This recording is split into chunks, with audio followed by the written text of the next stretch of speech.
कोई भी सपना साकार करने के लिए सबसे जरूरी है सही कोच का होना। चुनिए NISM क्लासेस को और करें अपने NISM and NCFM का सपना साकार। Download the app now.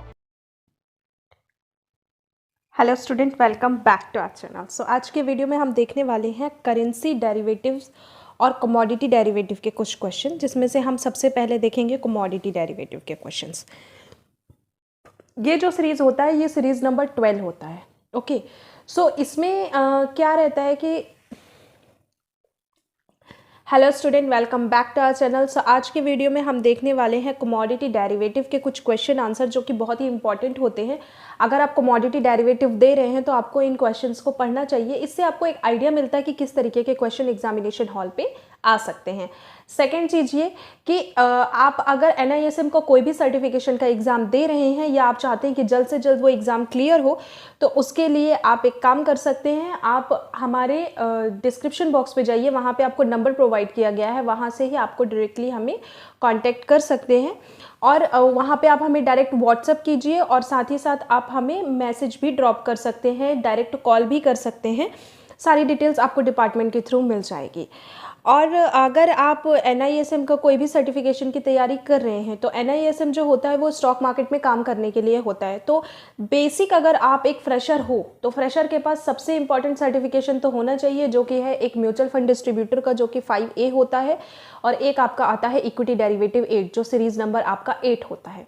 ठीक है, तो ये दोनों सीरीज आपके पास 100% होने ही चाहिए, तभी आप इंटरव्यू में बैठ सकोगे। या इंटरव्यू में देखो, इंटरव्यू के लिए तो आपको कॉल्स आ जाते हैं, आप इंटरव्यू देने भी जा सकते हैं, बट आप चाहते हैं कि आपका सिलेक्शन हो, तो सिलेक्शन के बाद भी कंपनी आपको बोलेगी कि do you have NISM certification और not. If you have so that is okay, if you don't have so आपको क्या करना है कि सर्टिफिकेशन पहले कंप्लीट करना है, फिर ही वो सारी वेरिफिकेशंस करते हैं। तो इसीलिए सर्टिफिकेशन करना बहुत ही इंपॉर्टेंट हो गया है स्टूडेंट्स, तो वो आप करके लाइए। ठीक है, डिस्क्रिप्शन बॉक्स में डिटेल्स है, डिटेल्स पे जाइए। आप हमारे सोशल मीडिया प्लेटफॉर्म पे भी हमें फॉलो कर सकते हैं, साथ ही साथ एप्लीकेशन भी विजिट कर सकते हैं। हमारा खुद का वेबसाइट है, वहाँ भी आप विजिट कर सकते हैं। और आप हमें डायरेक्ट कॉल करते हैं और मैसेज करते हैं तो डिपार्टमेंट आपको सारी डिटेल्स प्रोवाइड करा देती है रिलेटेड टू कोर्सेज।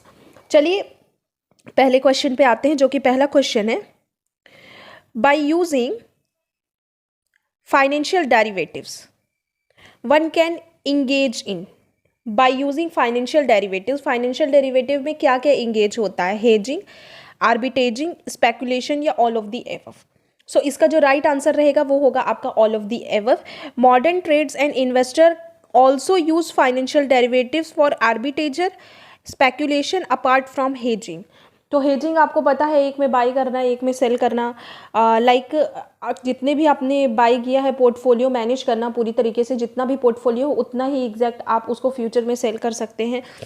आर्बिट्रेजर का काम क्या होता है? डिफरेंट मार्केट में बाइंग और सेलिंग करता है, उसके फिर वो जो प्राइस का जो भी मूवमेंट रहता है, प्राइस का जो डिफरेंस रहता है, उसकी प्रॉफिट को वो लेता है, उस प्रॉफिट को उठाता है।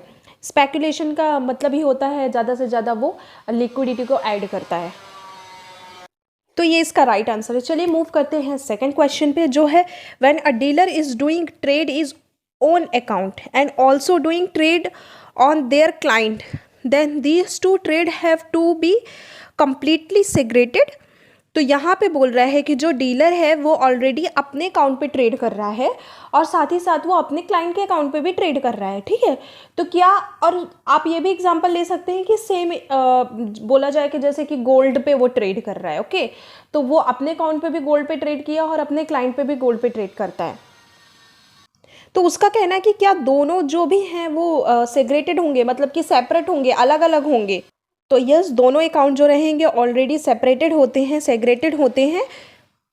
यहाँ पे दिया है the traders done by the dealer are the pro account, that is priority account, and the trades only done by the client are in CLI account। okay, priority trading is when a member trades on exchange on its own behalf as directed by SEBI in pressures bylaws member are advised to specify the nature of the order in terms of order being a client order और priority order. तो ये दोनों जो होते हैं वो different होते हैं। अगर क्लाइंट में ट्रेडिंग करता है तो क्लाइंट ID हो जाएगी, वो क्लाइंट ऑर्डर हो जाएगा, और प्रॉपर्टी ऑर्डर जो होता है वो अलग होता है। सो ये दोनों